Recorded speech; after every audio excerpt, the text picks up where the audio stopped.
Scam alert. 76% of Americans have opened an email from someone they did not know, and that opens the door to cyber criminals. David Dufour, a cybersecurity expert, is here to help. It certainly seems during the pandemic, con artists are in overdrive. Oh, they definitely are, Angela, and thanks for having me. You know, we've seen a 34% increase in the amount of email, not just, scam email, but email in general. And a year ago, I wouldn't have thought that possible. But so we're seeing massive volumes of email come through. And of course, that means more scams as well. Why do people fall for these scams? Well, so the increase in email is putting out much more potential for attacks. We're seeing an uptick in COVID attacks where the emails talk about information about COVID. Click here, we'll tell you more.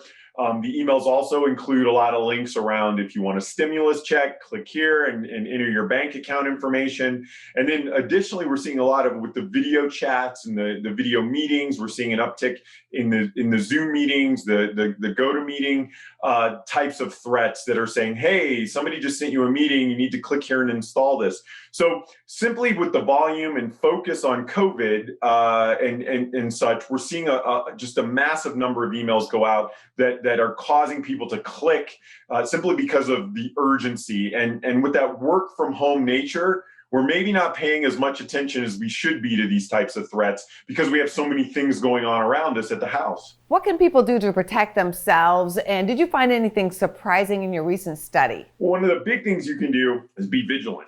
Maybe you're making lunch for the kids, or maybe you're doing some chores around the house while working. When you're responding to email, it might make a little bit of sense to find some quiet time. So when you're looking at these emails, because we're getting so many emails from people maybe we don't know, that you just stay aware of what they are and make sure you can pay attention, read them, and understand. So you're not just, haphazardly clicking the link. It's kind of like texting while you're driving the car. You don't want to do that. You don't want to answer the email while you're trying to feed the kid lunch, while you're trying to do a chore. Pay attention to the email. A couple of surprises. We did a study with the University of Washington. They have an expert that we worked with on human behavior and technology. The good news is 95% of the respondents knew what phishing was. A few years ago, a lot of people didn't even know what that was.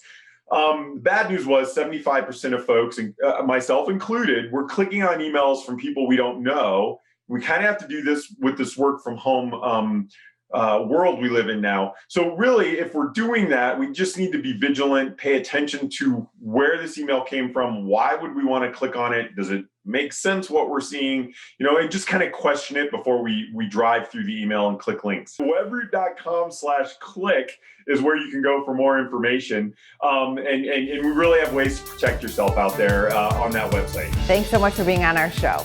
Thanks a lot, Angela. Have a great day. More Business First AM. Check us out on social media. We're on Facebook, YouTube, and Twitter. And go to businessfirstam.com for where to see our show on TV.